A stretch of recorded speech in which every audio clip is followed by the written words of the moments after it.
নমস্কাৰ ছাত্ৰ ছাত্ৰীসকল পুনৰ আজি আকৌ প্ৰিপজিশ্যনৰ চেপ্টাৰটোলৈ তোমালোকৰ আগলৈ আগবাঢ়ি আহিছোঁ গতিকে আজি তোমালোকক মই প্ৰিপজিশ্যন বা অব্যয় এই চেপ্টাৰটোৰ বিষয়ে ক'ব বিচাৰিছোঁ এতিয়া আমাৰ ইয়াতে আজি ডিছকাছ কৰিম আমি type of prepositions rule of prepositions use of prepositions with example appropriate preposition easy tips গতিকে এইটো চেপ্টাৰ আমাক ক্লাছ 12 পৰা ক্লাছ 8 পৰা 12 লৈকে তোমালোকৰ সুবিধাজনক হ'ব গতিকে আমি দেৰি নকৰোঁ এতিয়া আমি তোমালোকক বিষয়টোলৈ মই আগবাঢ়ি যাব বিচাৰিছোঁ এতিয়া প্ৰিপজিশ্যন সাধাৰণতে প্ৰিপজিশ্যনৰ অসমীয়া অৰ্থ হৈছে অব্যয় আৰু ইংৰাজীত আমি ইয়াক প্ৰি আৰু পজিশ্যন এই দুটা শব্দ লাগি পেলাই হয় প্ৰি আৰু পজিশ্যন প্ৰি মানে আগত পজিশ্যন মানে থান লয় এতিয়া কাৰ আগত থান লয় সাধাৰণতে এইটো ইংৰাজীত এয়া স্কুলৰ আগত আমাৰ সাধাৰণতে টু থান লৈছে আৰু অসমীয়াত এই লৈটো হৈছে প্ৰিপজিশ্যন অৰ্থাৎ এই নাউনৰ অসমীয়া নাউনৰ পিছত আৰু ইংৰাজীত নাউনৰ আগত থান লয় টু অৰ্থাৎ লৈ হৈছে প্ৰিপজিশ্যন বা অব্যয় এতিয়া প্ৰিপজিশ্যন আকৌ প্ৰকাৰৰ কথা যদি ক'বলৈ যাওঁ যে প্ৰিপজিশ্যন আমি সাধাৰণতে তিনিটা প্ৰকাৰত ভাগ কৰিব পাৰোঁ যে preposition of time preposition of place আৰু প্ৰিপজিশ্যন অফ মেনাৰ এতিয়া আমি যে he get up at 6 AM গতিকে 6 AM টো এটা টাইম তাৰ আগত এইটো এট প্ৰিপজিশ্যন ব্যৱহাৰ হৈছে হি লিভ ইন দেলহি গতিকে দেলহিটো এইটো আই হ'ব লাগিছিলে বাৰু যে দেলহি হৈছে ঠাই আগত আমাৰ ইন প্ৰিপজিশ্যন ব্যৱহাৰ হৈছে গতিকে প্ৰিপজিশ্যন অফ প্লেচ আৰু প্ৰিপজিশ্যন অফ টাইমৰ দুটা মই উদাহৰণ দিছোঁ এতিয়া এটা প্ৰিপজিশ্যন চিম্পল প্ৰিপজিশ্যনৰ সকলোবিলাক ক'ত কেনেধৰণে বহে আমি আলোচনা কৰি গৈ থাকিম সাধাৰণতে প্ৰথমতে আমি এড প্ৰিপজিশ্যনৰ ব্যৱহাৰৰ কথা আলোচনা কৰিছোঁ এড প্ৰিপজিশ্যনটো প্ৰিপজিশ্যন অফ টাইম হিচাপে বা প্ৰিপজিশ্যন অফ প্লেচ হিচাপে ব্যৱহাৰ হয় সাধাৰণতে সৰু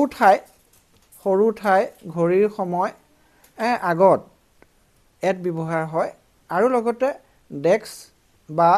টেবুলৰ ওপৰত বহাৰ ক্ষেত্ৰত এই আৰুটো কিন্তু আচলতে আমাৰ ফন্টটো অসুবিধা হৈ থকাৰ কাৰণে আৰুটো এনেকৈ আহিছে গতিকে ডেস্ক আৰু টেবুলৰ ওপৰত বহাৰ ক্ষেত্ৰত আমাৰ এড প্ৰিপজিশ্যন ব্যৱহাৰ হ'ব কিন্তু বেঞ্চ চেয়াৰ ফ্ল'ৰ এইবিলাকৰ ক্ষেত্ৰত কিন্তু অন ব্যৱহাৰ হ'ব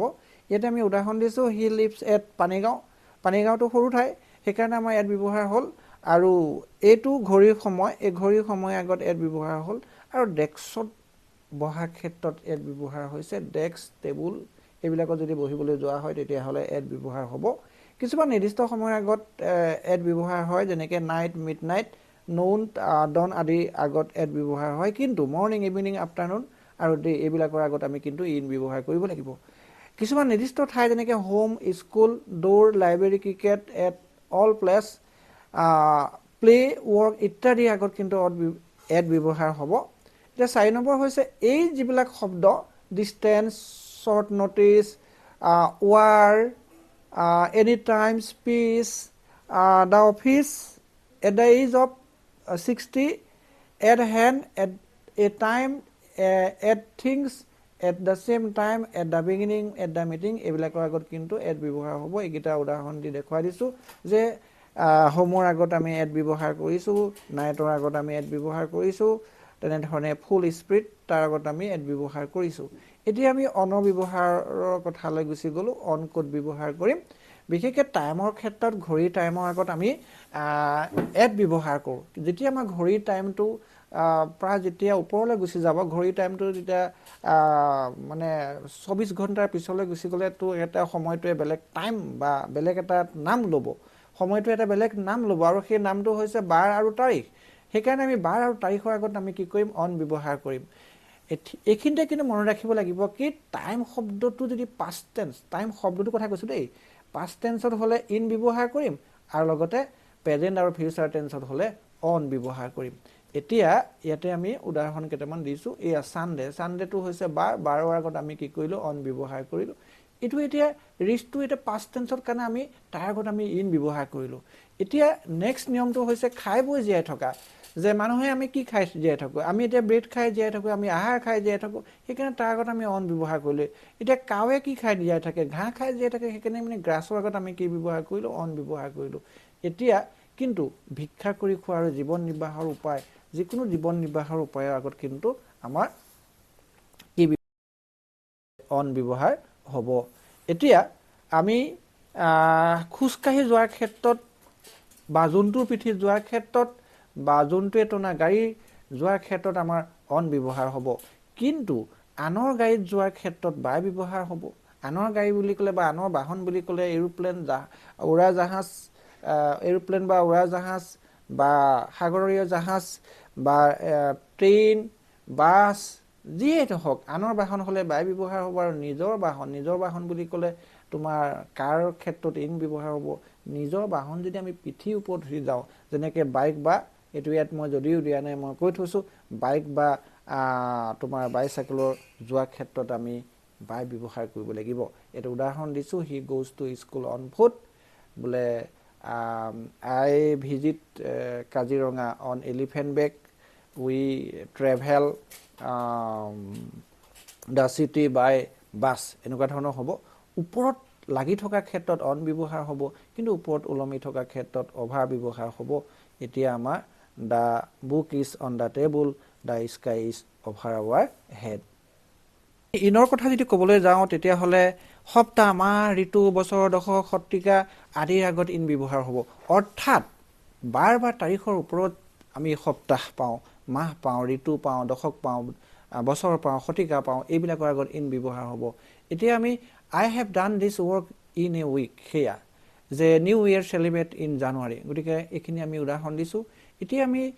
2 নম্বৰলৈ গুচি গ'লোঁ, মহানগৰ, অৰ্থাৎ প্লেচৰ ক্ষেত্ৰত মহানগৰ, জিলা, ৰাজ্য, দেশ, মহাদেশ, আৰু তাৰ ওপৰতো যদি ধৰা আমি কওঁ বিশ্ব ব্ৰহ্মাণ্ড আদিৰ আগত কিন্তু প্লেচৰ ক্ষেত্ৰত ইন ব্যৱহাৰ হ'ব। অৰ্থাৎ মহানগৰৰ পৰা ওপৰলৈ আমি ইন ব্যৱহাৰ কৰিব লাগিব। সেইকাৰণে আমি there is a zoo in Guwahati, যে he live in Golaghat district, Kaziranga is situated in Assam, সেই তেনেকৈ ধৰণৰ হ'ব। এতিয়া আমি যদি চাওঁ যে ভিতৰত থকাৰ ক্ষেত্ৰত ইন ব্যৱহাৰ হ'ব, আৰু ভিতৰলৈ গতি কৰাৰ ক্ষেত্ৰত ইনটো ব্যৱহাৰ হ'ব। যে we sat in classroom, our class came in to the room, our class teacher came in to the room. ইয়াৰ উপৰিও কিছুমান শব্দ যেনেকৈ danger, difficult, power, trouble, whisper, depth, advance, ink, summer, reply, hurry, mineral, case, morning, evening, এইবিলাকৰ আগত কিন্তু আমি in ব্যৱহাৰ কৰিব লাগে। গতিকে এইখিনি আমি উদাহৰণ দিছোঁ, his life is in danger, he was passing his day in difficulty. গতিকে এইখিনি তোমালোকে চাই ল'বা। এতিয়া আমি ইনৰ ব্যৱহাৰৰ কথা তোমালোকক ক'লোঁ। ইয়াৰ পিছত আমি বাই ব্যৱহাৰৰ কথা কৈছোঁ। বাই সাধাৰণতে পেচিভ ভইচত বাই ব্যৱহাৰ হয়, বাই প্ৰিপজিশ্যন হিচাপে বাই ব্যৱহাৰ হয়। এতিয়া অৰ্থাৎ কিন্তু নউন হ'লে টু হয়, প্লিজ হ'লে উইথ হয়, বিহেভিয়াৰ আৰু কণ্ডাক্ট হ'লে এড হয়। ইয়াৰ কিন্তু এইটো কথা একদম তোমালোকে চাই ল'বা দেই, ইয়াৰ ব্যতিক্ৰম আছে। কম্পেনিয়ন থাকিলে কিন্তু বাই কম্পেনিয়ন হ'ব, নউন বাই হ'ব। এনেই নউনটো হয়, কিন্তু কম্পেনিয়ন থাকিলে নউন বাই হ'ব। ইয়াতে মই উদাহৰণ দি দিছোঁ, he was punished by me, I am known to all. কিন্তু ইয়াত এতিয়া আমি নউন বাই হিজ কম্পেনিয়ন থাকিলে কিন্তু আমি বাই দিব লাগিব। লেখকৰ নামৰ আগত বাই হ'ব। Wings of fire was written by APJ Abdul Kalam, নিৰ্দিষ্ট সময়ৰ আগত শেষ হোৱা বুজাবলৈ গ'লে বাই ব্যৱহাৰ হ'ব। They will finish the work by the next Sunday, সেই তেনেকুৱা ধৰণৰ হ'ব। এতিয়া কিছুমান এনে বাক্যাংশ আছে য'ত নেকি আমি বাই দিবলগীয়া হয়, বাই হাৰ্ট, বাই চান্স, বাই পেট্ৰল, বাই ষ্ট্ৰীম, বাই ফায়াৰ, বাই লাইটেনিং, বাই হেণ্ড, বাই চেক, কিন্তু ইন কেছ হ'ব, বাই কিলোগ্ৰাম, এনেকৈ ধৰণৰ হ'ব। এতিয়া আমি ইয়াত উদাহৰণ দিছোঁ, হি লাইন দিছ লেচন বাই হাৰ্ট মানে মুখস্থ কৰা। নিচেই কাষতে বহা বুজাবলৈ গ'লে বাই ব্যৱহাৰ হয়, মাই মাদাৰ ছেড বাই মি। গতিকে এইখিনি বায়ৰ কথা ক'লোঁ। উইথৰ কথা ক'বলৈ গৈছোঁ এতিয়া মই। উইথ মানে সৈতে, এনেই সাধাৰণতে সৈতে বুজাবলৈ গ'লে উইথ ব্যৱহাৰ হয়, যে we visit the zoo with my parent. অস্ত্ৰ শস্ত্ৰ, এইটো পৰীক্ষাত বেছিকৈ আহে। অস্ত্ৰ শস্ত্ৰ, হাথিয়াৰ, ইনষ্ট্ৰুমেণ্ট, এইবিলাকৰ আগত সঁজুলি বিলাকৰ আগত আমি সাধাৰণতে উইথ ব্যৱহাৰ কৰিব লাগে। The hunter kill the tiger with a gun, the letter was written by him with a ink. এতিয়া গতিকে এইটো হৈছে সঁজুলি, তাৰ আগত আমি উইথ ব্যৱহাৰ কৰিলোঁ। এতিয়া আমি অফৰ ব্যৱহাৰ কৰিছোঁ। অফৰ ব্যৱহাৰ আমি এ আৰু বি হিচাপে ধৰি লৈছোঁ। এতিয়া নিয়ম 1, মৃত্যু হোৱাৰ ক্ষেত্ৰত অফ ব্যৱহাৰ হ'ব, কিন্তু দুৰ্ঘটনা বুলি ক'লে আমি ইন ব্যৱহাৰ হ'ব। আত্মহত্যা আৰু বিষাই মৃত্যু হোৱা বুজাবলৈ গ'লে বাই ব্যৱহাৰ হ'ব। অধিক খাই মৃত্যু হোৱা বুজাবলৈ গ'লে ফ্ৰম ব্যৱহাৰ হ'ব আৰু দেশৰ বাবে মৃত্যু হোৱা বুজাবলৈ গ'লে ফৰ ব্যৱহাৰ হ'ব গতিকে এতিয়া এই কলেৰাৰ আগত আমি অফ ব্যৱহাৰ কৰিছোঁ কলেৰাৰ আগত আমি অফ ব্যৱহাৰ কৰিছোঁ এক্সিডেণ্টৰ আগত আমি ইন ব্যৱহাৰ কৰিছোঁ আৰু কমিটেড ছুইচাইড আৰু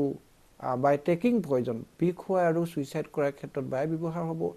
আৰু অধিক খাই over eating over drinking over working এইবিলাকৰ ক্ষেত্ৰত ফ্ৰম ব্যৱহাৰ হ'ব দেশৰ বাবে মৃত্যু হোৱা বুজাই গ'লে ফৰ ব্যৱহাৰ হ'ব Lala Lajpat Rai died for hour country এতিয়া নোখোৱা বস্তু উৎপাদনৰ আগত অফ ব্যৱহাৰ হ'ব কিন্তু খোৱা বস্তু উৎপাদনৰ আগত ফ্ৰম ব্যৱহাৰ হ'ব এতিয়া টেবুলখনৰ কাঠটো যেন আমি খাব পাৰিম গতিকে the table is made of wood the butter is made from milk the flora is made from wheat এতিয়া ঘেঁহু আটা এইবিলাক খোৱা বস্তু সেইকাৰণে মেড ফ্ৰম হৈছে কাঠটো খোৱা বস্তু নহয় সেইকাৰণে আমাৰ মেড অফ হৈছে গতিকে আমি ইয়াৰ পিছলৈ গুচি গ'লোঁ অফৰ ব্যৱহাৰ আনটো অংশলৈ গুচি গ'লোঁ অফৰ ব্যৱহাৰ এতিয়া বিশেষকৈ মানুহৰ উৎপত্তিৰ ক্ষেত্ৰত অফ ব্যৱহাৰ হয় কিন্তু প্ৰাকৃতিক বস্তু উৎপত্তিৰ ক্ষেত্ৰত ফ্ৰম ব্যৱহাৰ হয় যে ৰাজু কেম অফ এ ৰিচ ফেমিলি মানুহৰ উৎপত্তি কিন্তু দা গংগা কাম ফ্ৰম হিমালয়া অৰ্থাৎ প্ৰাকৃতিক বস্তু উৎপত্তিৰ ক্ষেত্ৰত আমি ফ্ৰম ব্যৱহাৰ কৰিলোঁ দুটা বস্তুৰ মাজত সম্পৰ্ক বুজাবলৈ গ'লে বিশেষকৈ অফ ব্যৱহাৰ হ'ব আৰু আমি যদি এভাগে চাবলৈ যাওঁ অফটো ৰৰ ক্ষেত্ৰত ব্যৱহাৰ হয় the university of Delhi a packet of cigarette knowledge of English the whole of the world সেইটো কথা তেনেধৰণে আমি এটা উদাহৰণ দিছোঁ আৰোগ্য হোৱাৰ ক্ষেত্ৰত কিয়ৰ অফ হয় কিন্তু ৰিকভাৰ শব্দ থাকিলে কিন্তু আমি ফ্ৰম ব্যৱহাৰ কৰিব লাগিব এইকেইটা উদাহৰণ দিছোঁ এতিয়া আমি ফৰৰ ব্যৱহাৰৰ কথা ক'বলৈ গৈছোঁ ফৰ আমি ক'ত ব্যৱহাৰ কৰিম সাধাৰণতে কাৰণ বুজাবলৈ গ'লে ফৰ ব্যৱহাৰ হয় he is crying for fear he work for hard এতিয়া মূল্যৰ আগত এইটো পৰীক্ষাত বেছিকৈ আহে মূল্যৰ আগতে কিন্তু ফৰ ব্যৱহাৰ হয় হি বট হে পেন ফৰ 5 rupees কিছুমান বাক্যত এপ্ৰপ্ৰিয়েট প্ৰিপজিশ্যন হিচাপে ফৰ ব্যৱহাৰ হয় bound for good for which for ready for work for respect for look for send for silent for suitable for এটা উদাহৰণ দিছোঁ the ship is bound for India এইটো খুব আহি থাকে পৰীক্ষাত exercise is good for health হে গতিকে এইখিনি কথা মই ক'লোঁ এতিয়া আমি ইয়াৰ আৰু এটা নিয়ম আছে এতিয়া টু ব্যৱহাৰৰ কথা ক'ব বিচাৰোঁ টু ব্যৱহাৰ যে সাধাৰণতে লৈ বুজাবলৈ গ'লে আনুমানিক জোখ মাখ বুজাবলৈ গ'লে প্ৰতি বুজাবলৈ গ'লে টু ব্যৱহাৰ হয় গতিকে এইকেইটা উদাহৰণ দি দিছোঁ he went to Delhi he apply to be a principal ঠিক তেনেধৰণে আনুমানিক জোখ মাখৰ ক্ষেত্ৰত আমি টু ব্যৱহাৰ কৰোঁ this room is 12 to 14 feet wide between আৰু এমঙৰ ব্যৱহাৰ সাধাৰণতে দুটা বস্তুৰ মাজত বুজাবলৈ গ'লে বিটুইন ব্যৱহাৰ হয় কিন্তু বহুতৰ মাজত বুজাবলৈ গ'লে এমং ব্যৱহাৰ হয় ডিভাইডেড দি বুক বিটুইন টু বয়জ দুটাৰ মাজত ভাগ কৰিব লাগে আৰু গতিকে এতিয়া ডিষ্ট্ৰিবিউট দি মেংগো এমং দি বয়জ গতিকে এগালৰ মাজত ভাগ কৰা বুজাবলৈ গ'লে এমং ব্যৱহাৰ হ'ব দুটাৰ মাজত ভাগ কৰাবলৈ বুজাবলৈ গ'লে বিটুইন ব্যৱহাৰ হ'ব ছাত্ৰ ছাত্ৰীসকল নিশ্চয় তোমালোকে ইয়াৰ পৰা কিছু হ'লেও বুজি পাইছা বুলি মই ভাবিছোঁ তোমালোকে এপ্ৰপ্ৰিয়েট বাকীখিনি যিকোনো মোৰ গ্ৰামাৰখনটো চাই ল'ব পাৰিবা গতিকে আজিলৈ মই ইমানতে সমাপ্ত দিছোঁ নিশ্চয় তোমালোকে চাগে ইয়াৰ পৰা বুজি পাইছা বুলি মই অনুমান কৰিছোঁ ধন্যবাদ